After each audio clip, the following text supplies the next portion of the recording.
Hello everyone, Angelo here, Hollywood filmmaker.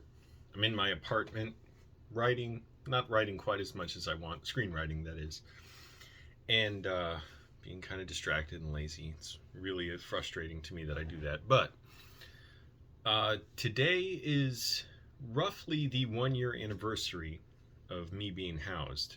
I think it's probably actually like March 28th, today's the 26th, but whatever. I'm probably not going to get around to making a video on the 28th if it's a work day, it's a weekday, so today's good enough.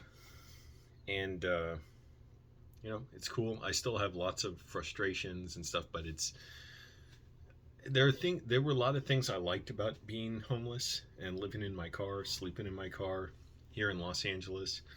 And when I was in Virginia too, I just liked the independence of it, to being able to see outside all the time. And then there were definitely drawbacks like, well, first of all, just not having money. That was the big thing. I was constantly broke, constantly struggling to survive. And there were a few times where it's like I barely had a few dollars to get food at the end of the month from a food bank, where I just get like whatever the cheapest stuff was that I could keep in my car and that wouldn't perish in there, like protein bars or whatever, like canned stuff that they may have had. And the food bank got food donated from grocery stores because the food either, it was like expired but it was still good, it just, the expiration date meant the grocery store couldn't sell it, or like the packaging was damaged or dented, but the food may have been fine, may not have been, but usually it was fine. They would inspect it first. But anyways, grocery stores are so expensive, and still dealing with learning that now, or living with it, just shopping for groceries. And I can't drive to the food bank anymore because I don't have a car. I could take lifts, but got kind of tired of that too. So the thing I disliked most about living in my car didn't have anything necessarily to do with the inconvenience of certain things about it. Showering on the street, I came to enjoy showering on the street. When the gyms closed due to COVID, I would shower with water bottles on the street. I have lots of videos of doing that on my channel. And if you don't know, I was living in my car for 2.5 years. First 6 months in Northern Virginia during the winter, or fall into the winter, and then moved to LA. Got to LA May 3rd. I was so happy to be here. And lived in my car for 2 years in LA, or just under 2 years actually, because May to March, whatever. And the thing I disliked most, it wasn't, like I said, the inconvenience, the not having money, although that was painful. It just kind of feeling out of place certain places, or, once in a while it would come up in conversation. Usually I was very open about it, but occasionally if it came up, I wouldn't just tell people, unprompted. I generally just tried to not let people know if I could help it. But stuff like, I was on a short film shoot, and the people in the film were talking about where they lived and what they liked. I'm like, oh boy, please don't ask me. And somebody asked me, where do I live? And I paused, and I was like, in my car. And she was like, that's okay. And it was like, too late. You already made me feel bad about it. Or not, they made me. They didn't know. But yeah, I just felt bad, because I'm like, well, what the hell am I supposed to say? That sounds good about it. And it's weird. Like other times, I would have been fine saying it. Like, yeah, I live in my car. I like doing it in many ways, even though I'm piss poor and my car is falling apart. And eventually my car did fall apart. But what I disliked about it wasn't just the danger of it, because it was dangerous. I woke up to a police chase where the police could have shot someone right next to my car. I heard the cop yelling, "I've got lethal." When a guy, I could tell by hearing it, because it was dark and I was lying down, and I didn't want to move because I was worried these cops would get scared by me and shoot me. But I could tell it was a foot chase. It was in a small little quiet street by Burbank Airport, a little industrial road that I like to sleep in sometimes. But that's the really scary place to sleep if anything goes wrong, because you're isolated, there's not much light. But I was parked on one side of this quiet street, and then I could tell like 10-15 feet away on the other side of the street, There was a guy running, and it sounded like he dove under a car. It was unmistakable, and the police were yelling to get out of there, and they were yelling like, I'm gonna, I got my pepper spray out, I'm gonna pepper spray you. And then he yelled, I got lethal, and the guy came out and they arrested him, and thank goodness they didn't shoot him. And it didn't sound like they roughed him up. They said, like, why were you shoplifting? Never answer questions like that if the cop asks you. But I'm like, is it really worth it to chase that guy and potentially kill him over shoplifting? How much could he have gotten away with? It's just, what a ridiculous situation. But yeah, I was so scared that if I didn't know if the guy had a gun, and if he shot at the police, he would have been shooting in my direction. That's why I was so fucking worried. But anyways, so it wasn't just that, it wasn't other instances too of where I was scared for my safety and people were out of their minds and destroying stuff, screaming. Oh, one person was screaming out of their mind late at night once, like, leave me the fuck alone. They're just screaming. Another guy sounded drunk screaming, and the guy threatened to shoot him. It wasn't that. It wasn't just the heat, which was brutal at times. It wasn't people telling me not to sleep somewhere, which only happened like once. And a lot of other things, basically. What I hated most about being homeless was often I found the most convenient place for me to park and like have sort of like privacy, but I was out in the open but not be bothered by people, was by this park. And there was a church immediately. It was some kind of whatever, I don't know, Protestant, I got the feeling it was some kind of it was some kind of Protestant church. Basically it was like just singing, and then there was a preacher talking. Wasn't like much ceremony or anything. It wasn't much ritual. It wasn't like a Catholic church. And I started coming to really resent that. Basically the thing I disliked most about being homeless was this group of people would start filing out of the church. It wasn't after a service. I think it was Saturdays. That's what it was. I remember now. I'm like, I know they're gonna come. I hope they don't bother me. They would come out with food and try and offer me food, and I fucking hated them, and I never wanted them to come towards me or talk to me. Now granted, if I would really needed the food, maybe I would have accepted it, but there was the aspect of first of all, just the like, I don't like someone like looking at me and like deciding I'm homeless and that I need food from them. Like, I was able to always get food when I needed. A lot of times I could barely get the food I needed, but I could manage to do that. And weirdly enough, I had a job the last 5 months when I was homeless, so by then I was able to afford food. I just couldn't afford a place. And then I had to pay thousands of dollars to a lawyer to help me file bankruptcy because I owed like over $20,000 on my credit cards. And if I had to pay that off, I'd be paying for decades, and I probably wouldn't have been able to get a home. But I just hated the sort of, we have something you want and we're gonna come give it to you. Like, we see you have a problem. Like, I don't want that. I didn't want, I didn't ask for any interaction with them. I didn't approach them to ask for anything. As far as I was concerned, it didn't matter in some ways what group they were. I didn't want them approaching me and asking me, if I want food. I didn't want to accept it, because once you accept something from someone, then you're implicated with them somehow. Then they can try and guilt you, and I don't care if somebody's offering you food and it seems like it's the goodness of their heart. You don't know what ulterior motive they have. They may be the most manipulative, slimy person who gets off on giving people something and then wanting to manipulate them into being a part of their church and contributing to it. Lots of Christians are like that. When I was a kid, I can't believe the nerve of this woman.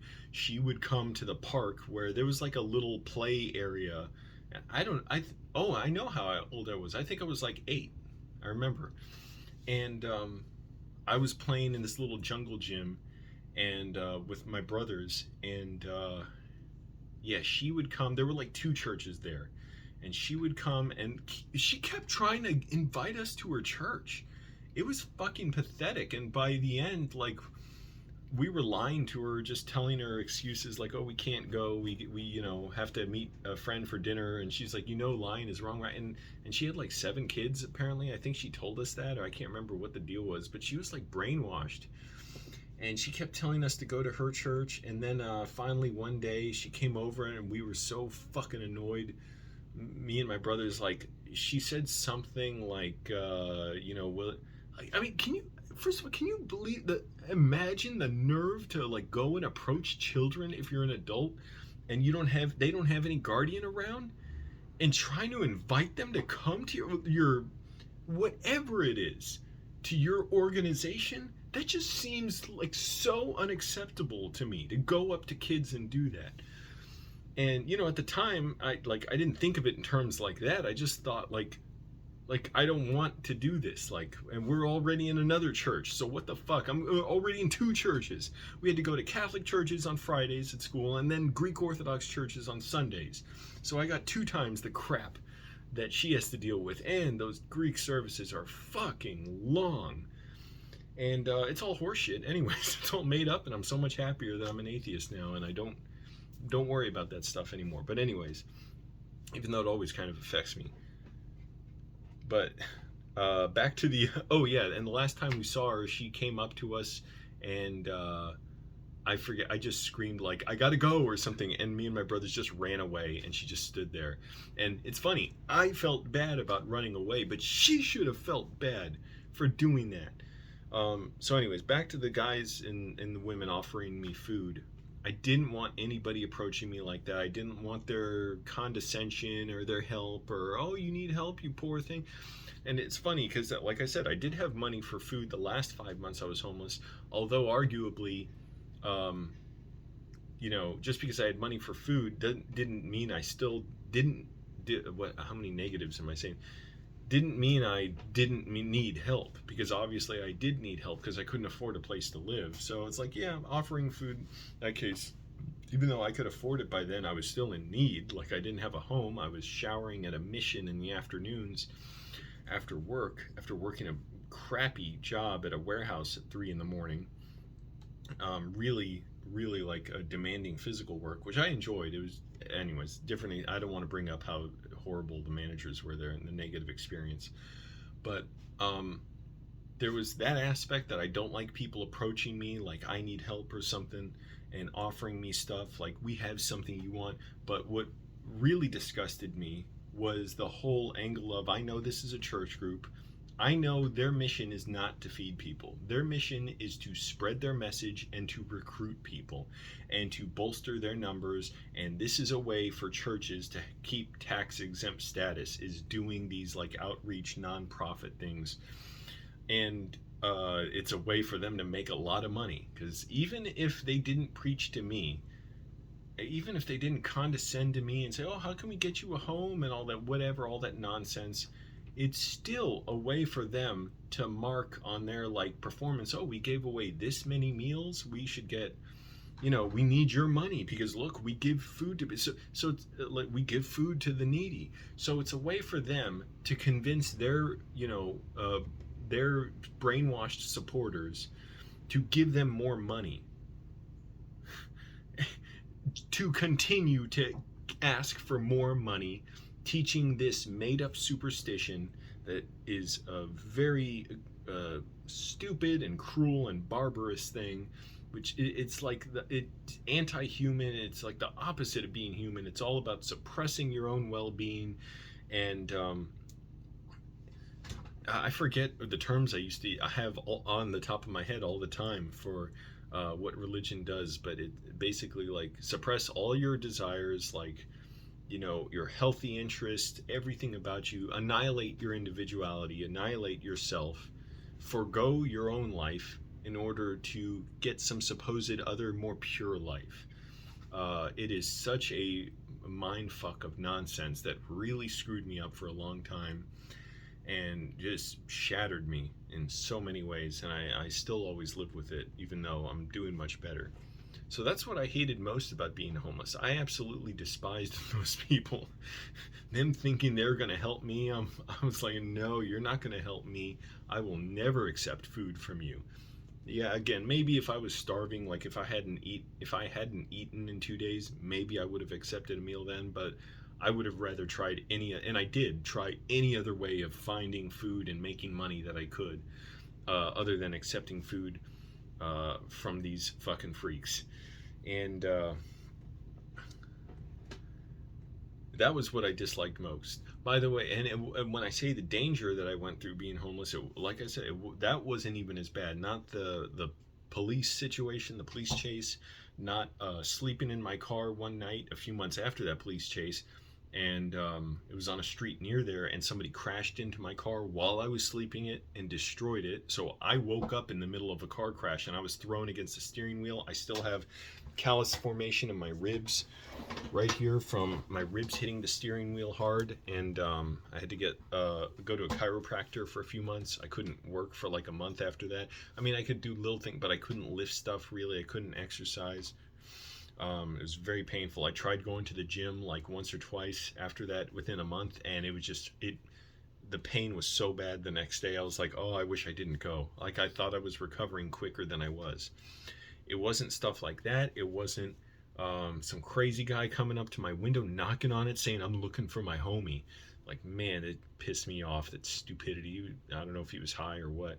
And it wasn't too, and this is funny. So the parking lot I often slept in, sometimes people would just come there and party or argue. One time I heard this couple arguing, saying they're going to kill each other. And then I looked up and the police were all there. I was in this parking lot, and these people in these nice, like what do you call them, like big black SUVs, like Cadillac Escalades or whatever. They were there yelling and stuff. I opened the door to dump out a drink I had, and I was looking at them. Now keep in mind, I'm looking because like I just want to make sure, am I in danger? Do I know what's going on here? Well, a guy saw me. He came right up to my car and he said, are you looking at my shit? I'm like, you little baby, you're worried about me looking, you're worried about a homeless guy looking at you. I pulled up my glove compartment, grabbed my utility knife, and held it by me because I didn't want him to see it. He knew I was holding something, but I didn't want to see it because I didn't want to provoke him into thinking he needed to defend himself from me. I was just like, it's kind of showing like I want to diffuse this situation, but I'm going to, defend myself if I have to. And I honked the horn a few times, which didn't help at all. I don't know why I didn't think just have the phone out, show I'm going to call 911 if you try and attack me. But anyways, after a few seconds, he stood there and walked away. I think that is so pathetic and cowardly for someone to do that. But it's funny. I thought about this afterwards. That day, I couldn't make it to a bathroom in time, and I had to shit in a grocery bag, and I tied it up tight and then put it in another, a trash bag in my car, so it couldn't smell it.